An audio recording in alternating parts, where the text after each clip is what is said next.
If only I could have a view like this in real life. Hey guys, what is up? It is your boy, Sainty DJ, and welcome back to episode... It's 18, guys. I knew that.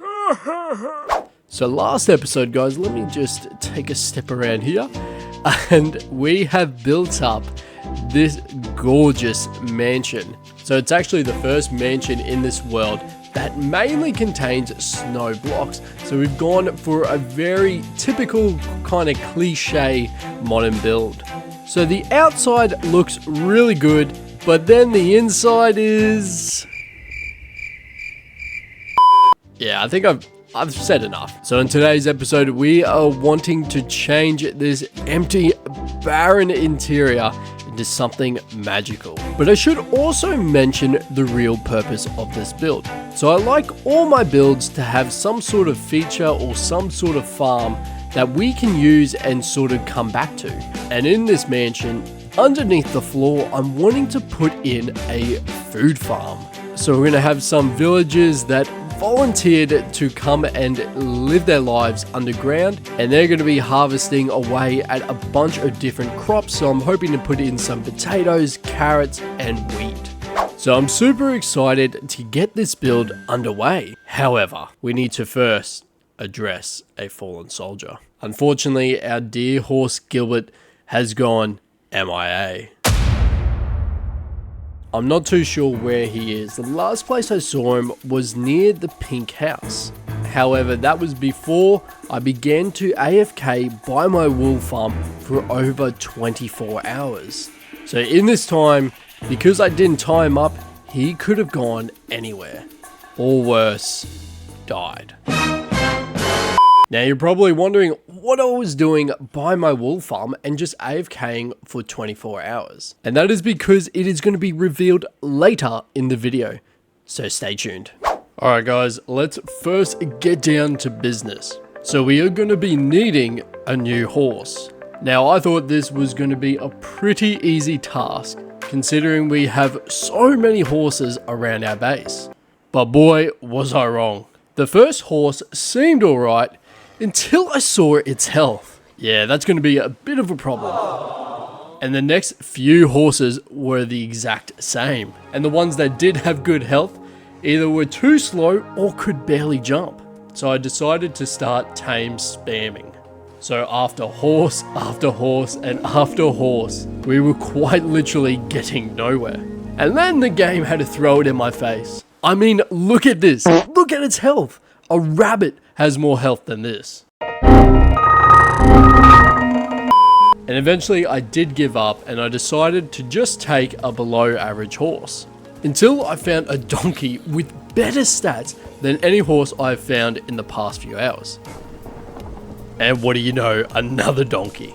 And at this point, I pretty much decided I may as well keep this donkey. But on the way back to base, I found a horse. And this horse was hanging off a side of a cliff. So I tried my luck. But this horse kept bucking me off. Psych! Then we got caught in some water, and we just kept going down. I tried to hop back on it and steer it out of the way, but it just kept bucking me back off. Then the water was too strong and it took us straight down this cave. But it was all worth it because I got to tame this horse. And finally we can just go home with a decent enough horse under our belt. A few moments later.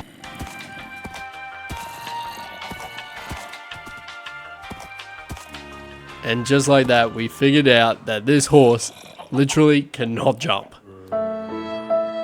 But guess what? You guys will not believe me, but there is another horse down here. And this horse was the complete opposite. It had speed, health, and it could jump.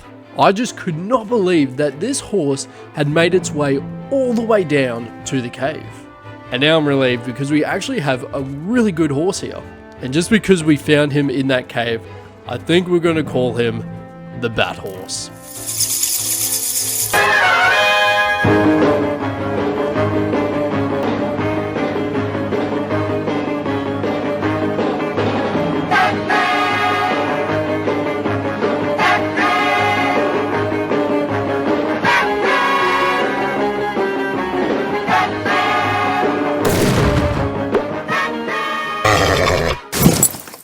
Well, I hope you guys enjoyed that.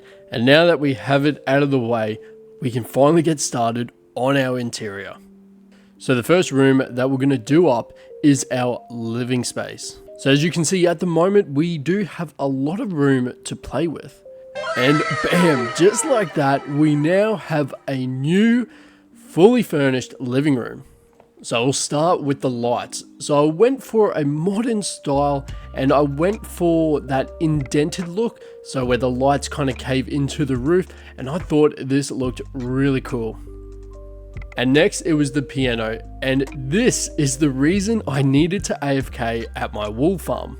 Because as you can see, it is mainly made out of deep slate, but if you can see where the piano notes are, that is actually a map. And to do this, we had to go and find a space where there weren't a lot of trees around, so we did it over a large body of water. And then we had to fill in a foundation for this map scaled build. And this consisted of over 10,000 blocks of wool. There are a lot easier options where you can use a website to convert an image to a map, and then that way you don't have to do any of this hard stuff. But I decided to keep it as vanilla as possible, and we did it all by hand. And it's safe to say I'm really glad that this part's over. It is a lot of work for such a small item, but it adds so much detail that yeah, you just got to do it. And next it was to the TV area, where we had a couch that sunk into the ground and we had this beautiful massive widescreen. And lastly, we just needed to fill in this small storage area, so I added in some shelves, some beehives, and some chests. With that room out of the way, I decided to go with the kitchen next. Now, as you can see, we're sticking with that white and woody tone style. And because we have so much space to build this kitchen, this means we can add in those smaller details. And with the magic of editing, we are done with the kitchen.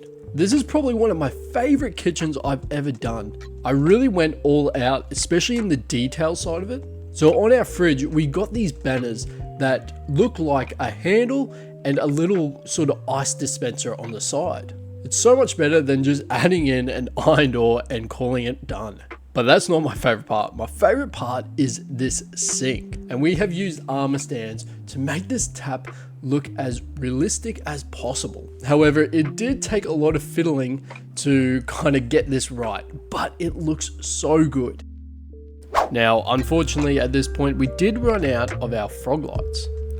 However, lucky enough, we have our frog light farm still in working order.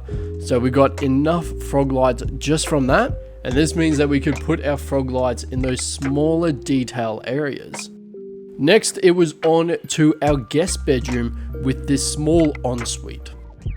Now this does look very noisy inside. We do have a lot of flower pots and some custom mob heads. We even use custom mob heads to create the pillows. And inside the bathroom, nothing too special. We did do a feature wall that connects to the bedroom and the shower. Now once again, we have unfortunately run out of materials. We need more of our fan coral. And we use this block mainly for carpets. And the closest ocean is actually over 2,000 blocks away. So thank God we got our new horse. And lastly, it was time for the master bedroom. Now this room was probably the most difficult just because of the shape. So the layout of this room wasn't the best. So it was very difficult to incorporate the storage area, the bathroom, and the actual bed. And I think this new layout works really well in this room. Alright guys, that is going to be it for today's episode. So I hope you all did enjoy. I know we didn't get the build completely done. There are still a few rooms that we need to kind of touch up on. But for the most part, I can safely say that this build is shaping up real nicely. There are a few features I've added just to add in a bit more detail, just like this understairs part. And we've added in our take on modern art. We've made some sort of banner monster here. Just something new to add, and I think it fills in the space pretty well. So once again, thank you all so much for watching, and I'll see you all in the next episode. Peace out.